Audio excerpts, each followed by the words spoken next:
Mari kita tunduk kepala dan kita berdoa. Tuhan, kami bersyukur kami diberikan kesehatan dan kekuatan saat ini, dan kami akan belajar lagi firman-Mu. Berkatilah kuasa Roh Kudus memberikan pengertian kepada kami semua. Di dalam nama Tuhan Yesus kami persembahkan doa ini. Amin. Firman Tuhan kita pada saat ini berjudul Orang Nazaret yang dianggap hina. Ayat tema, tetapi ia harus menanggung banyak penderitaan dahulu dan ditolak oleh angkatan ini. Lukas 17 ayat 25.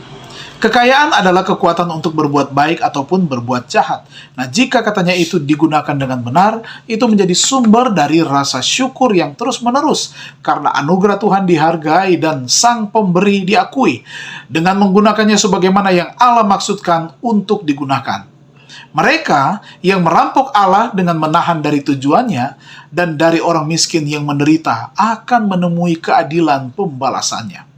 Bapa Surgawi kita yang telah memberi kepercayaan kepada kita, setiap pemberian yang baik mengasihani ketidaktahuan kita, bahkan kelemahan kita, dan kondisi kita yang tanpa harapan. Untuk menyelamatkan kita dari kematian, Dia memberikan anaknya yang terkasih dengan cuma-cuma. Dia menuntut dari kita semua yang kita anggap sebagai milik kita. Pengabaian terhadap orang miskin yang menderita adalah pengabaian juga terhadap Kristus. Karena Dia mengatakan bahwa kepada kita, orang miskin adalah wakilnya di bumi. Ketika orang miskin milik Tuhan diabaikan dan dilupakan atau disambut dengan tatapan dingin dan kata-kata yang kejam, biarlah orang yang bersalah mengingat bahwa dia mengabaikan Kristus dalam diri orang-orang kudusnya. Juru selamat kita menyamakan kepentingannya dengan kepentingan umat manusia yang menderita.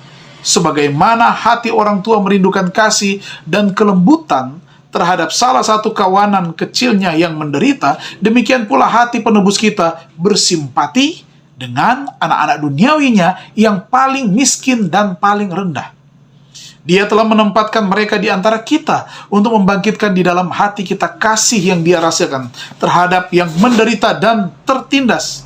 Dan Dia akan menjatuhkan penghakimannya atas siapapun yang salah, meremehkan atau melecehkan orang miskin. Mari kita pikirkan bahwa Yesus mengambil semua kesengsaraan dan kesedihan, kemiskinan dan penderitaan, pria dan wanita ke dalam hatinya sendiri dan menjadikan mereka bagian dari pengalamannya sendiri. Meskipun Dia adalah pangeran kehidupan, Dia tidak mengambil posisinya di antara orang-orang besar dan terhormat, tetapi dengan orang-orang hina, tertindas dan menderita.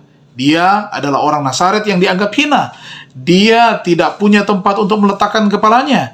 Dia menjadi miskin demi kita, agar kita melalui kemiskinannya menjadi kaya. Dia sekarang adalah Raja Kemuliaan, dan seandainya Dia datang dengan mahkota keagungan, jutaan orang akan memberikan penghormatan kepadanya. Semua akan bersaing satu sama lain untuk menganugerahkan kehormatan kepadanya. Semua akan memohon untuk berada di hadiratnya. Sebuah kesempatan sekarang diberikan kepada kita untuk menyambut Kristus dalam pribadi orang-orang kudusnya. Mari kita renungkan bersama.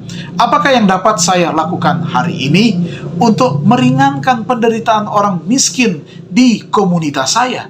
Bagaimanakah saya dapat memotivasi orang lain untuk bergabung dengan saya dalam tindakan pelayanan ini? Marilah kita renungkan bersama dan kita boleh hidupkan dengan menolong mereka yang dianggap rendah. Kita boleh menjadi perpanjangan tangan Tuhan untuk memberikan keringanan, membantu kebutuhan mereka. Kita berdoa. Bapa di surga, terima kasih Tuhan. Kami boleh belajar lagi kebenaran firman-Mu pada saat ini. Belajar dari pengalaman Yesus yang mengasihi orang yang dianggap rendah, orang miskin. Mereka justru menjadi perhatian daripada Yesus. Hal yang sama juga akan menjadi perhatian kami saat ini. Dan semua umat-umat Tuhan yang sudah beribadah bersama-sama, kami mendapatkan berkat Tuhan. Hari ini kehendak Tuhan yang jadi bukanlah kehendak kami. Dalam nama Tuhan Yesus kami persembahkan doa ini. Amin. Tuhan memberkati kita semua.